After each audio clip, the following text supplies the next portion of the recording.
Pagdebosyon ni San Vicente Ferrer gitang pagdagan sa naguro magbalanday sa lokal nga simbahan dahil sa usabi sa kapilya diya sa Lower Lipusog di syudad.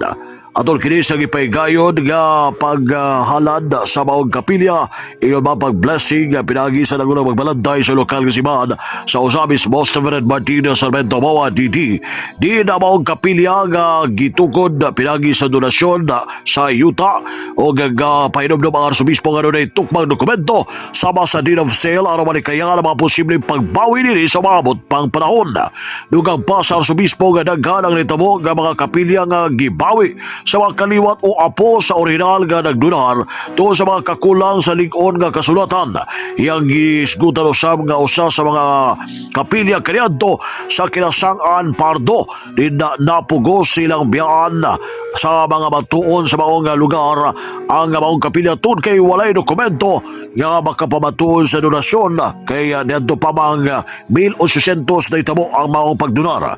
Busa iyang gitabagan ang mga responsable ang mga naghatag sa maong kapilya sa bagong kapilya sa Lower Lipusog nga siguraduhon nga doon ay deed of sale o legal nga dokumento aron nga mapanalipdan ang simbahan sa umabot pang mga panahon. Ang akong tambag mo gyud nga mas maayo tingali nga dinhi lang deed of donation, deed of sale gyud kay ato mang na sinati sa ubang god nga mga lugar nga kung deed of donation usahay murag labi na kining mga kinibitang gitawag na tub mga salingsing o mga siak sa punuan mao gyud na mangilog dayon ining abot sa kasadugay mga panahon.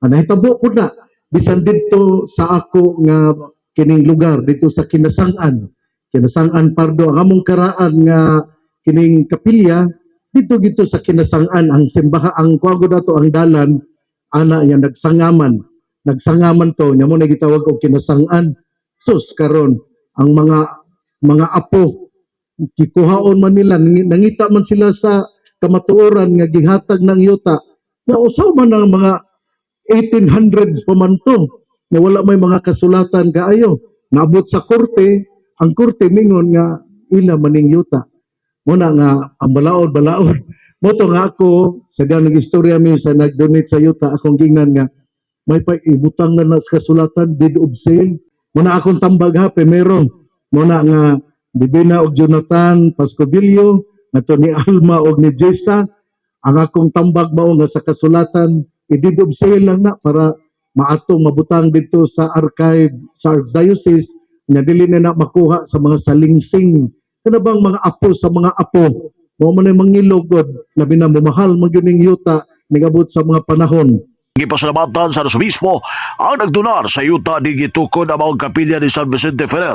Gimo ang pagbidisyon sa altar o paghalad sa kapilya ni Adto Abril 7, 2026 nga nagtugma usab sa fiesta ni San Vicente Ferrer o anibersaryo sa pagkapari sa nagunang magbalanday. Ulan o sa katuig ang gihatagan og pagpaningkamot sa mga matuon sa Lower Lipusog aron mahuman ang maong kapilya. Ginasig usab sa arsobispo ang mga ginikano saba nga dadon gayon ang ilang mga anak diha sa kapilya ni San Vicente Ferrer aron nga matisok o malikon ang pagtuo. Iyang ibalay usab nga mismo siya bunga man sa paggiya sa mga ginikanan nga kanunay siyang giuban diha sa kapilya hangtod nga mitubo ang iyang bukasyon sa pagkapari.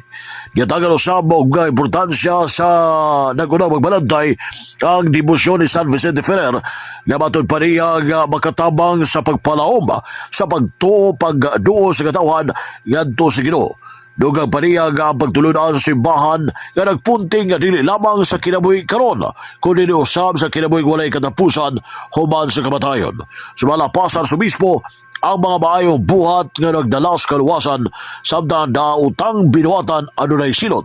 Busa importante ang pagkinabuhi nga matarong o may pagtuo. Usa kini sa mga gitudlo ilabi na sa pagtulunan ni San Vicente Ferrer kan sa fiesta ni Balamadugay ang gisaulog ilabi na sa taga Lower Lipusog sa kapilya ni San Vicente Ferrer. Ang atong gihimo dili biya ni para lang nato para ni sa mga bata kabataan nga ang ato nga gihimo usa ka evangelization nga kita gatisok og liso sa pagtuo sa atong mga kabataan Ako bitaw, natiguang naman yun ta. Nahinumdum man ko, 4 years old, 5 years old. Pukawon man yun kong mama. Usion man yun kong mama. Inig alas 4 kadlawon o alas 3, hapit na mo alas 4. Kay musimba man yun to si mama niya. Ako mayang dadon sa simbahan. Nang resulta, mo na ni, napari noon ko. Wala nga, kining, ang ato day, ato kitang mga ginikanan nga ga himo og mga pagtuo, mga ginbuhaton sa pagtuo, usa di kini ka evangelization. Ato din gitisok, ato di ay nga gihatagan og liso sa pagtuo ang atong mga kabataan. Kining healer gyud ni si San Vicente Ferrer, milagruso gyud kay kini si San Vicente Ferrer.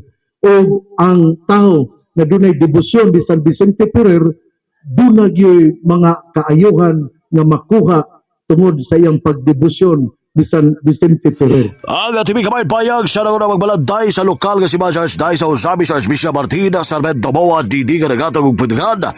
Ilabi na sa mga bato sa mga ginikanan diya sa kapilya ni San Vicente Ferrer nga dalhon gayon ang ilang mga anak kay unsa ang gitisok kanila sa mga bata pa mahimo kining relyoso sa wabot o mapanuol ngadto sa Ginoo.